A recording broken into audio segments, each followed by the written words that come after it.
Hey everyone, Ilias here. Today we're diving deep into the world of Stranger Things. Whether you're a die-hard fan or just getting into the show, you're in for a treat. From behind-the-scenes stories to unexpected inspirations, we've got some juicy tidbits that will surprise even the most dedicated fans. Without further ado, let's kick things off with our first surprising fact about the show. Imagine a world where the Upside Down wasn't the creepy, dark mirror of Hawkins we know today. In the early drafts, the eerie dimension was referred to as the Nether, and was envisioned quite differently. The Duffer Brothers initially thought of it as a parallel dimension filled with strange monsters and an alien-like landscape. It transformed from a generic parallel world into the chilling, shadowy version of Hawkins that fans have come to love. The unsettling familiarity of the Upside Down with its decayed, eerie versions of real-world locations adds to the overall dread and suspense. The flickering lights, floating particles, and ever-present sense of danger make it a character in its own right. So next time you watch Stranger Things, remember that the Upside Down could have been a completely different place. Remember Hopper's hilarious dance in Season 3? It wasn't just a random series of moves. David Harbour revealed that his dance was inspired by none other than Harrison Ford's iconic character, Indiana Jones. Harbour's dance quickly became one of the most memorable moments of the season. It showcased Hopper's complexity. He's a gruff, no-nonsense sheriff, but also a dad trying to connect with his daughter and her friends. The decision to channel Indiana Jones wasn't just about the dance itself, it was about capturing an 80s vibe that resonated with both the character and the audience. Fans loved seeing this lighter side of Hopper, adding depth to his character. The dance also became a viral sensation, with fans recreating it and sharing their own versions online. So, the next time you watch Hopper's dance, remember the 80s icon that inspired it. The terrifying Demogorgon wasn't all CGI. For many scenes, especially close-ups, a stuntman in a creature suit was used. This allowed for more natural movements and interactions with the actors, adding a layer of authenticity to the horror. The practical effects team did an incredible job designing the suit, making the Demogorgon look disturbingly real. The CGI team then enhanced these practical effects, adding details like the Demogorgon's opening face and its otherworldly movements. This combination of practical and digital effects resulted in a creature that felt both tangible and alien. So the next time you see the Demogorgon on screen, remember the incredible effort and creativity that went into bringing it to life. It's no secret that Stranger Things was heavily inspired by Stephen King's works. The Duffer Brothers are huge Stephen King superfans, and his influence is woven into the very DNA of the show. From It to Firestarter to Carrie, King's storytelling has left a lasting mark on Stranger Things. One of the most direct influences is the character of Eleven, who draws parallels to Charlie from Firestarter. Both are young girls with extraordinary powers, hunted by government agencies. The small-town setting of Hawkins, Indiana is reminiscent of King's fictional towns like Derry and Castle Rock. The Duffer Brothers also drew inspiration from King's ability to create memorable, relatable characters. So, as you watch Stranger Things, keep an eye out for these Stephen King influences.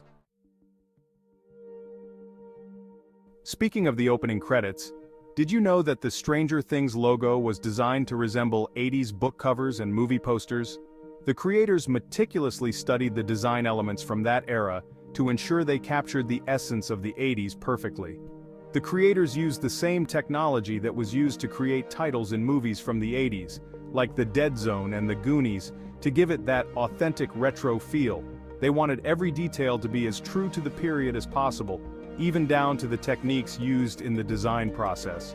The Duffer Brothers wanted the show to feel like it was a lost relic from the 80s, discovered and brought to the present day. They aimed to evoke a sense of nostalgia while also introducing a new generation to the magic of 80s storytelling and aesthetics. The logo itself is a masterpiece of design. It's not just a title, it's a carefully crafted piece of art that embodies the spirit of the show. The bold red letters and the eerie glow capture the essence of the show perfectly. The design is both striking and memorable, making it instantly recognizable. It sets the tone right from the start, letting viewers know they're in for a nostalgic yet thrilling ride. The opening credits are more than just an introduction, they are a promise of the adventure and mystery that lies ahead. So the next time those iconic letters appear on your screen, take a moment to appreciate the craftsmanship that went into creating them. It's a nod to the past and a testament to the meticulous effort that makes Stranger Things so special. Ever wonder how long Stranger Things will last? Fans have been speculating for years about the show's future. The Duffer Brothers have revealed that they've always envisioned 5 seasons for the show. This plan has been in place since the very beginning. This isn't just a random number, it's a carefully planned story arc that takes the characters from their childhood adventures to their early adulthood. Each season builds on the last, adding depth and complexity to the narrative. The idea was to create a definitive story arc for the characters, ensuring that their journeys had a clear beginning, middle, and end. This approach allows for rich character development and a satisfying conclusion. By limiting the show to 5 seasons, the Duffer Brothers can avoid the pitfalls of many long-running series that lose focus and quality over time. This decision helps maintain the show's integrity and keeps the storyline tight and engaging. This ensures that Stranger Things remains compelling and high quality from start to finish. The production values, storytelling, and character arcs all benefit from this focused approach. So, while it may be bittersweet to know that the end is in sight, fans can take comfort in knowing that the Duffer Brothers have a clear vision for how the story will conclude.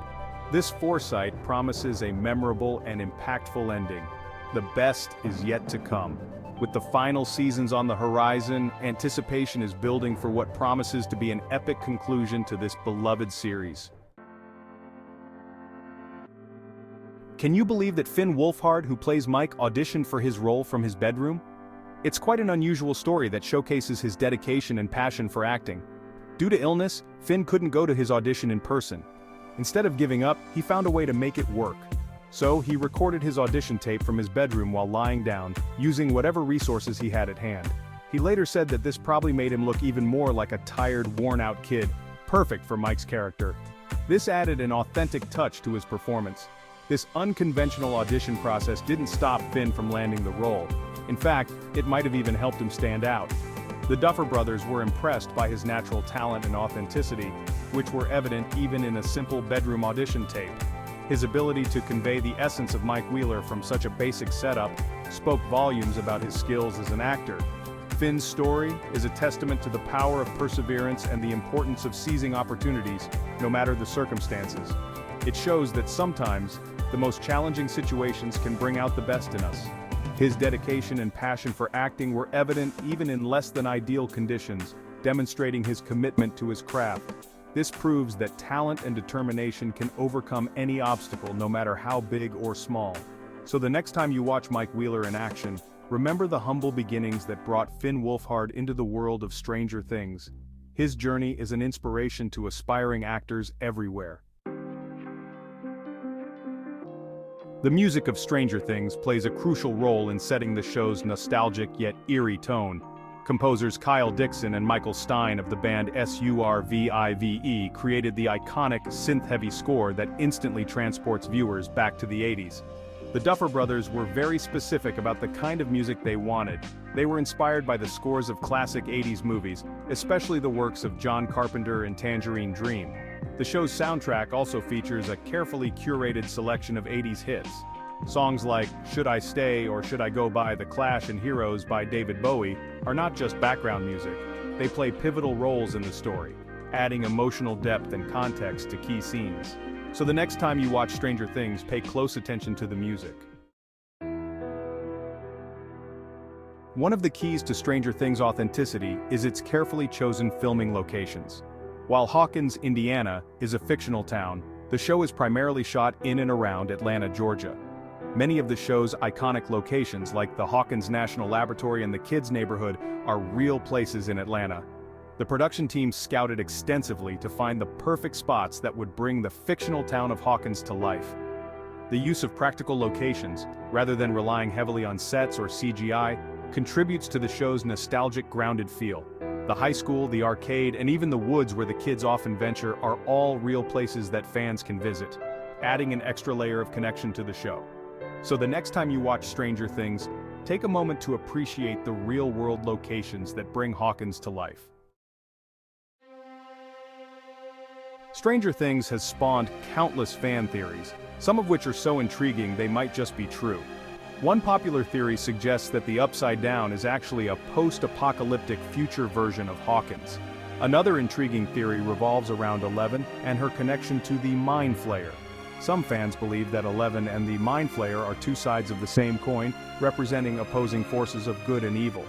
There's also a theory that suggests Hopper is not just a regular human but has some connection to the supernatural.